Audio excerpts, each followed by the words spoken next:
Fala pessoal, tudo bem com vocês, gente? Tudo certo? Bom, passando para atualizar informações do Internacional. Terça-feira e o Colorado, né, com o seu primeiro anúncio de reforço, mas é para os gabinetes. Sandro Orlandelli, o novo coordenador técnico do Internacional, vem para ocupar a vaga deixada por Paulo Autuori, um profissional com um currículo invejável, né? Inclusive com passagens por Arsenal e Manchester United. Vou contar para vocês quem é esse novo profissional que está chegando no Internacional. Pedro Raul se despede do Goiás e é um jogador no estar no mercado. Será que tem chance do Internacional contratá-lo? E mais, né, também sobre Paulo Roberto Falcão, por que ele pode ser o coordenador do Santos e não pode ser o do Inter? Muitos me perguntaram e eu vou tentar responder para vocês depois da vinheta.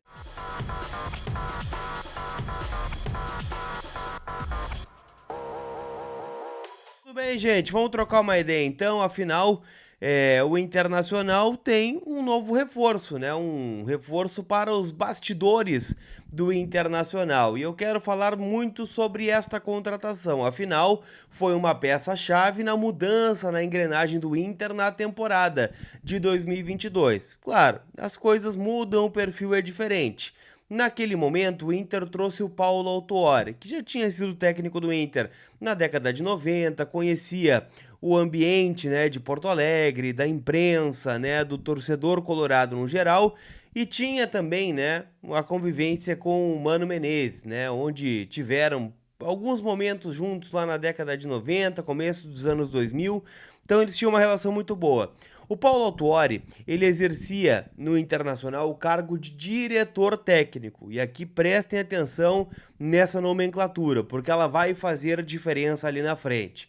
Qual era o papel do Paulo Autuori? Estava lá no dia a dia dos treinamentos, né, ajudando a gerir o vestiário, evitava que muitos problemas chegassem ao ouvido do Mano Menezes, então já cortava na raiz, pegava um jogador jovem, conversava, dava uma orientação ao jogador que não estava jogando e que poderia estar insatisfeito. Também era um trabalho do Autuori, ser um elo ali, né, entre a comissão técnica e a diretoria. Ele tem um trabalho, ou tinha um trabalho, né, muito próximo ao William Thomas, até pela proximidade que eles tiveram desde os tempos de Atlético Paranaense, então esse era o trabalho.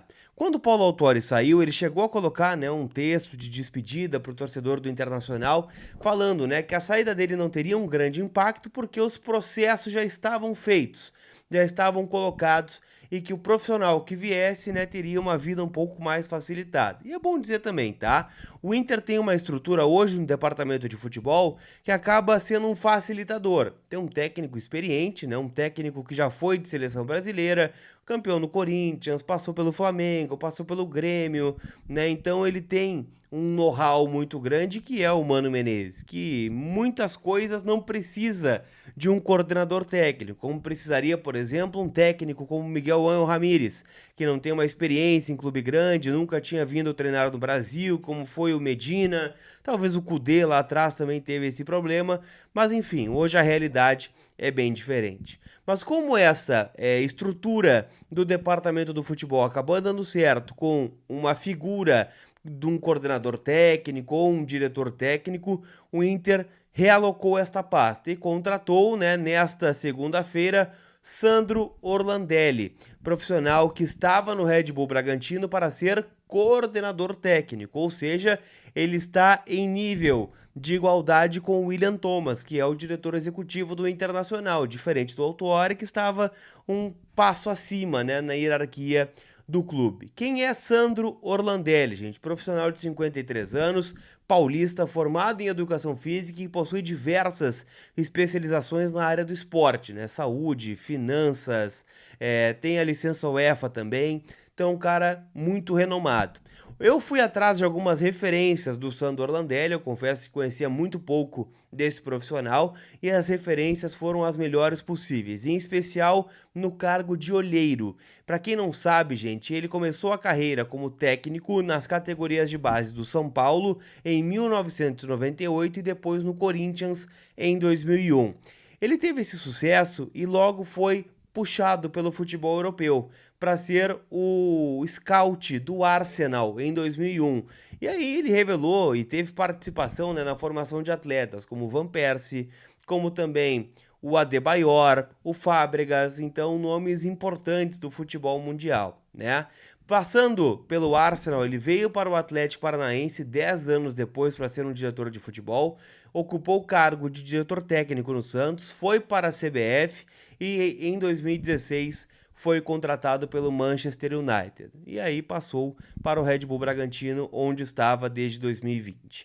Então é um currículo muito extenso, né, do Sandro Orlandelli, que vem para ocupar esse cargo, né, junto com Gustavo Grossi lá na base, com Julinho Camargo também, que é o gerente de transição, e muitos me citaram isso. Colar, o Orlandelli é um cara que tem uma especialização em categoria de base, é o principal know-how dele. E claro, essa questão de olheiro, um olho clínico muito bom. Então ele vai participar do processo de contratações do Internacional, não como um cara que vai lá bater na porta e contratar, mas na captação de jogadores, o que é o mais importante, em especial para times que não têm dinheiro, como é o caso do Internacional, tem que largar na frente dos demais e esse cara agrega muito conhecimento, então boa contratação do Internacional. Mais ágil, antecipa o saldo do teu FGTS em menos de 24 horas, dinheiro na conta de forma rápida, segura e sem burocracia. Você pode antecipar até 10 saques do teu fundo de garantia. Então chama eles, o link tá na descrição do vídeo, o WhatsApp tá passando aqui na nossa barrinha mágica também. Então chama eles, né? A Mais Ágil é parceira do Colar aqui, confiável, segura e sem burocracia, não te envolve com banco, não te envolve com nada. Então chama eles, link na descrição. Ao mesmo tempo que o Inter anunciou o Orlandelli, o Santos anunciou o Paulo Roberto Falcão. E aí mexe com o imaginário do torcedor que quer ver o maior ídolo da história do Internacional mais próximo do Colorado, né? Há um distanciamento histórico do Falcão com o Inter. Talvez o momento de maior ruptura nesse sentido foi a reinauguração do Beira-Rio, onde o Inter prestou homenagens justíssimas ao Falcão. Só que o Falcão, desde que foi demitido em 2011 e em 2016, tem um distanciamento do clube. Há quem diga, e eu concordo com isso, que o Inter não valoriza a história do Falcão, tricampeão brasileiro com o Internacional, multicampeão, o melhor jogador da história do Inter, para alguns o maior ídolo da história. Se não for o maior, tá ali, né, com o Fernandão, com o Figueroa, com o D'Alessandro, essa turma é de gente grande aí na história do Internacional. O que afastou o Falcão de ser este cara que o Inter trouxe, né? Para ser a figura do coordenador técnico, do gerente de futebol, né? O gerente de transição, enfim, tá?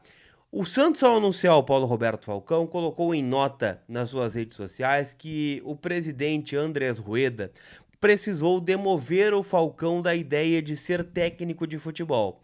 E este é um ponto importante na tomada de decisão do Inter para anunciar o seu novo profissional.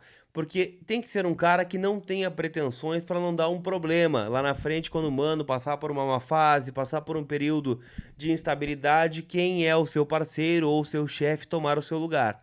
E não pode ser um cara, né, com uma superioridade tão grande assim, né? Falcão, Abel Braga, técnicos históricos do Internacional e jogadores ou com identificação histórica com o Inter. Porque na primeira crise vai ser pedido, né, para o Falcão entrar no lugar do Mano. Então, por isso ele acabou não assumindo e há quem diga que o Falcão tem uma dificuldade de relacionamento importante nesse momento com o vestiário. Então, vamos ver como é que ele sai no Santos. Eu tô na torcida para que ele dê muito certo. O Falcão precisa voltar ao ambiente do futebol e quem sabe um dia vem para o Internacional, beleza?